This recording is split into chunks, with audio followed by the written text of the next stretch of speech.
नमस्ते, आप सभी का हार्दिक स्वागत।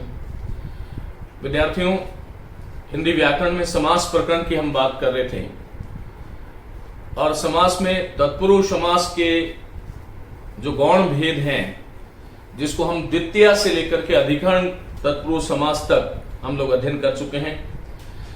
आप लोगों को एक बात समझनी होगी, तत्पुरुष जैसा कि हम जानते हैं कि सबसे बड़ा समास है और सबसे ज्यादा इसके भेद और उपभेद हैं। तो गौण भेदों की हमने चर्चा कर ली। मुख्य भेद द्विगु और कर्मधारी होता है। आज आइए जो तत्पुरुष के जो उपभेद हैं और कौन कौन से तत्पुरुष के उपभेद हैं, तो आपको ये ध्यान रखना चाहिए कि तत्पुरुष समास के चार मुख्यतः उप मानी समीप से भेद है ये। और इसमें जो पहला जिस पर हम बात करेंगे वह है अलुक तत्पुरुष समास। दूसरा जो है वह है लुप्त पद, जिसको हम मध्यम पद लोपी तत्पुरुष भी कहते हैं, मध्यम पद लोपी तत्पुरुष। तीसरा उपपद तत्पुरुष समास और चौथा जो है वो है नए तत्पुरुष समास। ये चार इसके उपभेद होते हैं। यहां से परीक्षा में बहुत बार प्रश्न आते हैं।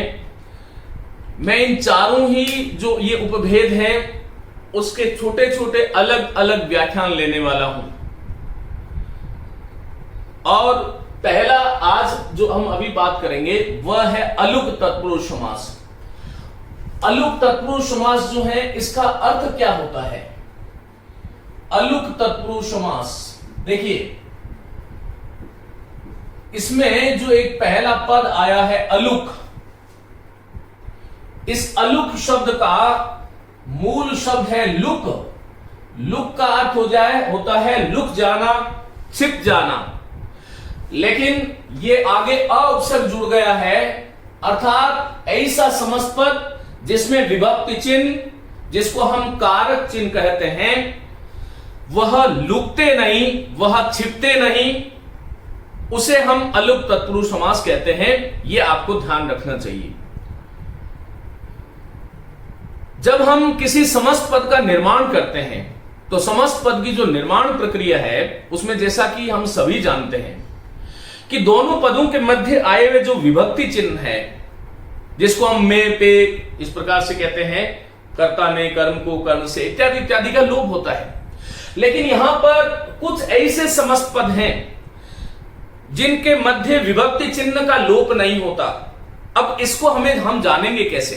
तो पहले तो आपको यह ध्यान रखना चाहिए कि हिंदी में जिसे हम अलुक तत्पुरुष समास कहते हैं उसमें 90% जो शब्द हैं अलुक तत्पुरुष समास के, वह सारे के सारे संस्कृत निष्ठ शब्द हैं। मेरा तात्पर्य यह है कि उन शब्दों को हम ये कह सकते हैं कि ये तत्सम शब्दावली है।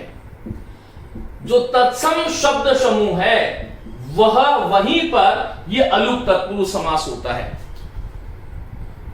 मध्यम पद लोपी जो है, जिसको हम लुप्त पद या मध्यम पद कह रहे हैं, वह उनमें ज्यादा उदाहरण तद्भव के हैं। उपपद जो है उसमें ज्यादा उदाहरण जो है वह तत्सम के हैं। और नए तत्पुरुष में जो है 5 प्रकार के जो शब्द हिंदी में प्रचलित हैं, जिसको हम तत्सम, तद्भव, देशज, विदेशज और संकर कहते हैं, समस्त उदाहरण नए तत्पुरुष में मिलते हैं।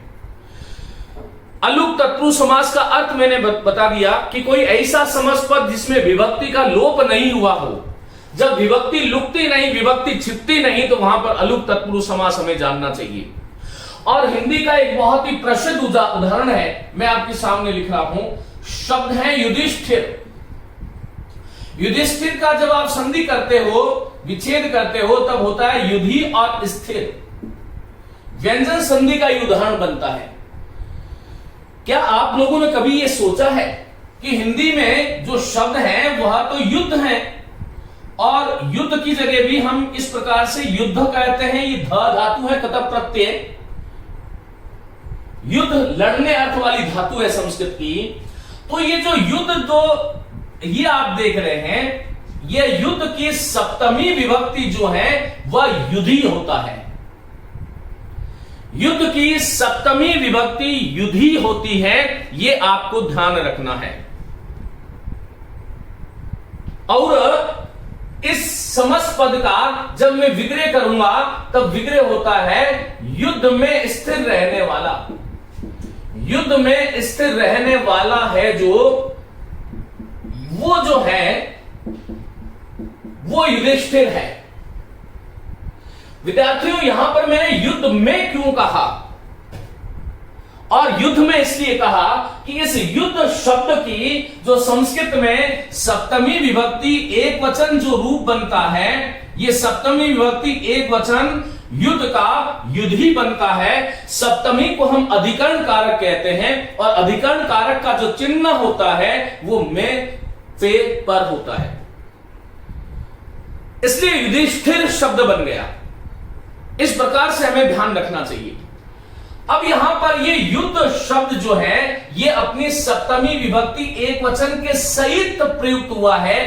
इस युद्ध से बने हुए युधि का जब समस्त पद किया तो विभक्ति का लोप नहीं हुआ, इसलिए युधिष्ठिर जो शब्द है ये अलुक तत्पुरुष समास का उदाहरण है। शुद्ध अशुद्ध में भी ये पूछा जाता है तो युधिष्ठिर ऐसे होता है, संधि विच्छेद में पूछे तो युधि और स्थिर होता है, समास का नाम पूछे तो अलुक तत्पुरुष समास होता है। लेकिन ध्यान दें, जब आपके विकल्प में अलुक तत्पुरुष समास नहीं है विकल्प में, तो यहां पर ये पौराणिक पात्र विशेष होने के कारण, हालांकि युधिष्ठिर पौराणिक पात्र नहीं है, ये महाभारतकालीन पात्र है, लेकिन जो है यहां पर हमें यह ध्यान रखना चाहिए कि इसमें बहुब्री समास भी हो सकता है। आपसे परीक्षक या तो अलुक तत्पुरुष समास पूछेगा या बहुब्री पूछेगा। इस शब्द की, युधिष्ठिर शब्द की जो संरचना है वह तो अलुक तत्पुरुष समास की है, लेकिन अर्थ के आधार पर क्योंकि किसी पात्र विशेष का बोध करा रहा है, इसलिए बहुब्री समास का उदाहरण भी बनेगा। यह कक्षा ऐसे विद्यार्थियों के लिए अति उपयोगी है, ऐसे शिक्षकों के लिए अति उपयोगी है जो हिंदी पढ़ना और पढ़ाना चाहते हैं और जो हिंदी के स्वरूप को सीखना चाहते हैं। परीक्षा में कई बार यह प्रश्न आता है, आप पुरानी परीक्षाओं को उठा के देखोगे तो ये शब्द आपको मिलेंगे। इसी प्रकार से एक शब्द और है जिसको हम मनसिज कहते हैं। आपने कभी सोचा है कि हिंदी में जो मन शब्द है तो ये मनसी कहां से आ गया? तो यहां पर हमें यह ध्यान रखना है कि संस्कृत का मूल शब्द है मनस और स का विसर्ग हो जाता है और जिसको मनः करके संधि करते हैं, मनः जप मनोज, मनः हर मनोहर। लेकिन इस मनस शब्द की जो सप्तमी विभक्ति है वो मनसी बनती है। जैसे युद्ध की सप्तमी विभक्ति युधि बनी तो मनस की मनसी बनी। और जब कभी भी किसी शब्द के अंत में ज शब्द देख लो, किसी भी समस्त पद के अंत में ज वर्ण देख लो, ज प्रत्यय देख लो, तो इसका अर्थ होता है जन्म लेने वाला। ये ज जो है ये उपपद तत्पुरुष समास का उदाहरण भी बनता है। ये ध्यान देना, जब मैं उपपद की बात करूंगा कि उपपद क्या होता है उस वक्त आपको ये समझ में आएगा। लेकिन पहला समास इसमें अलुक तत्पुरुष समास है। विग्रह होगा मन में जन्म लेने वाला। कौन है? कामदेव। तो लेने वाला है तो बहुब्री समास भी हो गया। देखो, एक ही समस्त पद में इस समस्त पद की संरचना की बात करूं तो अलुक तत्पुरुष समास है, दूसरा उपपद समास है, तीसरा कामदेव का बोध करा रहा है, बहुब्री समास है। अब यदि प्रश्न आपसे ऐसा आ जाए कि मनसिज शब्द में कौन सा समास नहीं है और ये तीन आ गए, अलुक तत्पुरुष, उपपद तत्पुरुष, बहुब्री, और तीसरा चौथा आ गया कर्मधारय या कोई और आ गया, तो कर्मधारय नहीं होगा। इस प्रकार से हमें ध्यान रखना चाहिए कि इसी तरह से देखो, एक शब्द है मनोज। अब मनोज जो शब्द है वो इस मनस की पंचमी विभक्ति बनती है मनः, और ज फिर जन्म लेने वाला, तो मनोज का विग्रह जो होगा वो पंचमी विभक्ति अलग होने के अर्थ में आती है, मन से जन्म लेने वाला। दोनों ही शब्दों का, समस्त पदों का जो अर्थ है वह तो कामदेव है। लेकिन मनसिज का विग्रह मन से जन्म लेने वाला करोगे तो गलत हो जाएगा, मन में जन्म होने वाला, क्योंकि ये मनसी सप्तमी विभक्ति है और मनोज में आया हुआ ये मनो जो है ये पंचमी विभक्ति है, इसलिए मन से जन्म लेने वाला ऐसा विग्रह करना चाहिए। यही स्थिति सरसिज और सरोज की है। सरस मूल शब्द होता है, सरस की सप्तमी विभक्ति सरसी बनती है, जन्म लेने वाला। सरसी तालाब को बोलते हैं, तालाब में जन्म लेने वाला कौन? कमल। तो पहली दृष्टि में संरचना अलुक तत्पुरुष और उपपद दोनों की है। तीसरा कमल का वाचक हो गया, योग रूढ़ शब्द बन गया, बहुब्री का भी उदाहरण हो गया। विकल्प को ध्यान में रखते हुए आपको इसका समाधान करना चाहिए। विद्यार्थियों, इसी प्रकार से एक शब्द है कर्मणि प्रयोग। आप लोगों ने ये वाच्य, जब हिंदी का जब वाच्य पढ़ते हो तब क्रिया के 3 तरह के प्रयोग होते हैं। कर्तृवाच्य, कर्मवाच्य और भाववाच्य, जो 3 वाच्य हैं, उसमें जब क्रिया अर्थ में, कर्म अर्थ में जब क्रिया का प्रयोग होता है तब हम कर्मणि प्रयोग कहते हैं। कर्ता अर्थ में होता है तब उसका नाम कर्तरी प्रयोग होता है। ये हिंदी वालों को शब्द सीखने पड़ेंगे। और जब भाव में मानी क्रिया में ही क्रिया ही क्रिया को कहती है तब उसको हम भावे प्रयोग कहते हैं। कर्तरी प्रयोग का, कर्मणि प्रयोग का अर्थ है क्रिया का कर्म में प्रयोग। कर्म में प्रयोग जो है वह कर्मणि प्रयोग है। जब कर्ता न चिन्ह से युक्त होता है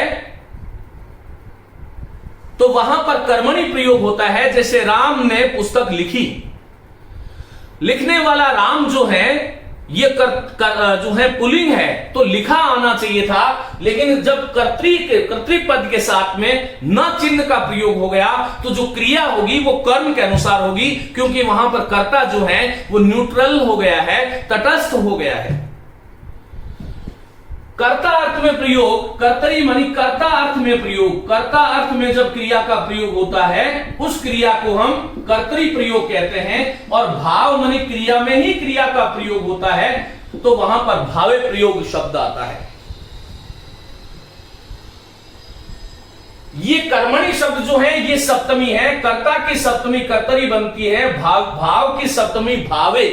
जैसे राम की रामे बनती है, भाव की भावे बनती है। इसमें विभक्ति का लोप नहीं हुआ, विभक्ति छिपी नहीं, लुकी नहीं, इसलिए अलुक तत्पुरुष समास का उदाहरण है। ये आपको ध्यान रखना है। आप इसको एक बार स्क्रीनशॉट ले लें। मैं कुछ और शब्दों की, इसी समास के जो और शब्द हैं उनके बारे में हम बात करते हैं।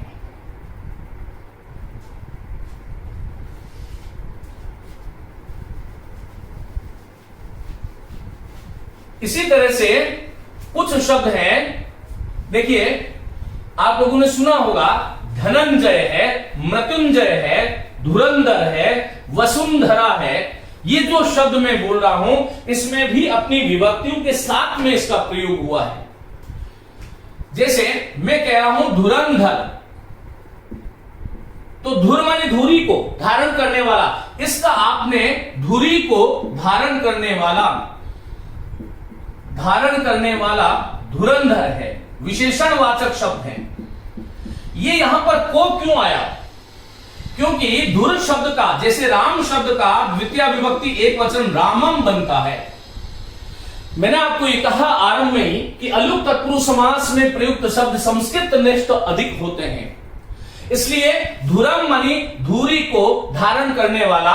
मृत्यु और जय, मृत्यु की द्वितीय विभक्ति मृत्यु होती है, जय मानी जीतने वाला, मृत्यु को जीतने वाला। इसी प्रकार से जो है वसुंधरा, वसु कहते हैं रत्नों को, और वसु जो है, वसु की द्वितीय विभक्ति क्या बनेगी? वसुम बनेगी। म का अनुस्वार हो गया, शब्द बन गया वसुंधरा।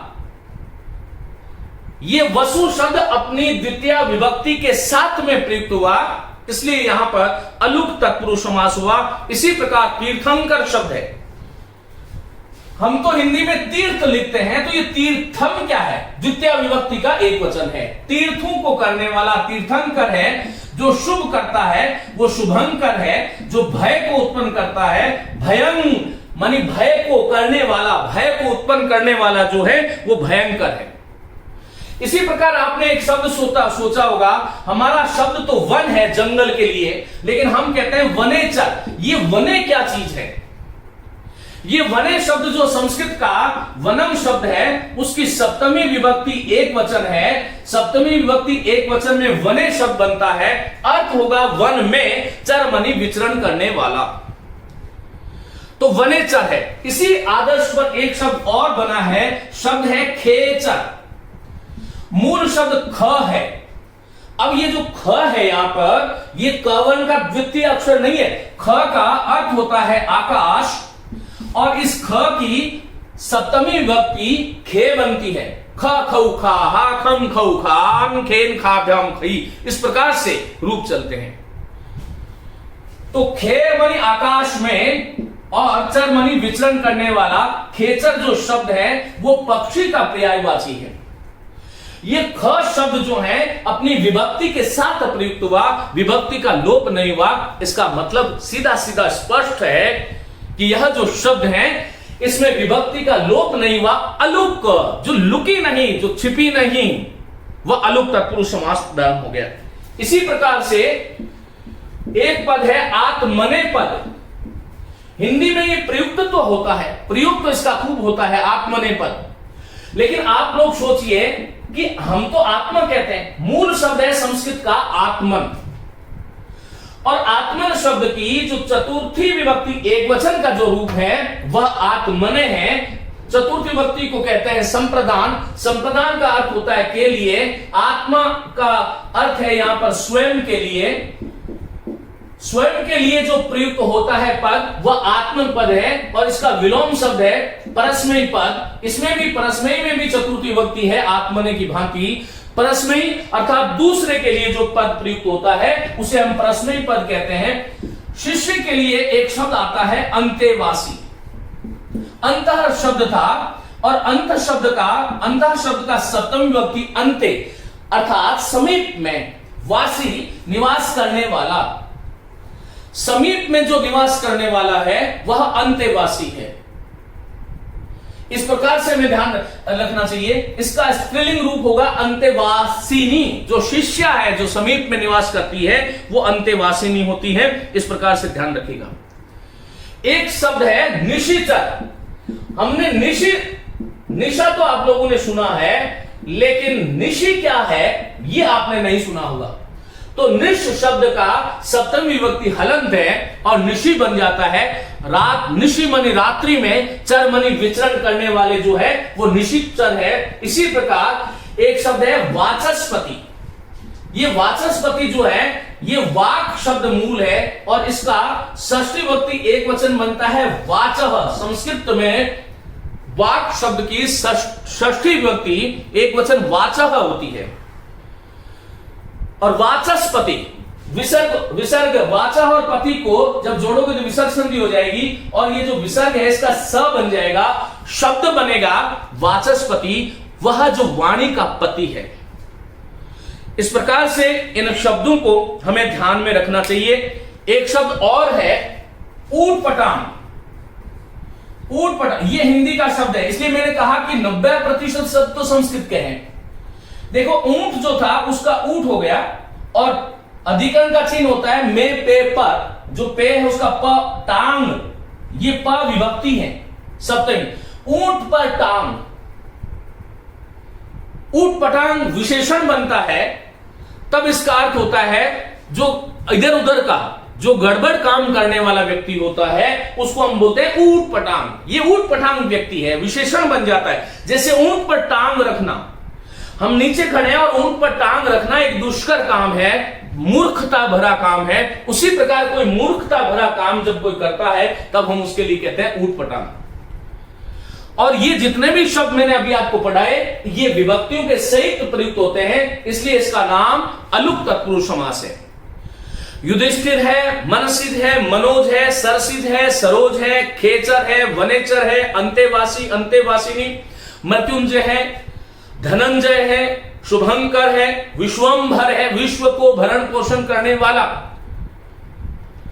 और बाकी जो शब्द लिखे मैंने आपको, कर्मणि प्रयोग बताया था, कर्मणि प्रयोग, कर्तरी प्रयोग, भावे प्रयोग, आत्मनेपद और परस्मैपद। इन शब्दों में, इन शब्दों की जो संरचना है, इन समस्त पदों का जो निर्माण हुआ है, जो इनकी बनावट है, उसमें ये शब्द, ये समस्त पद, इस समस्त पद का जो पहला पद है वह अपनी विभक्ति सहित आया है, इसलिए विभक्ति लुकी नहीं और ये अलुक तत्पुरुष समास के उदाहरण है। उम्मीद है आप जीवन में कभी भी अलुक तत्पुरुष समास को लेकर के कोई संदेह आपके मन में नहीं होगा। यही मेरा प्रयास था। धन्यवाद, नमस्ते।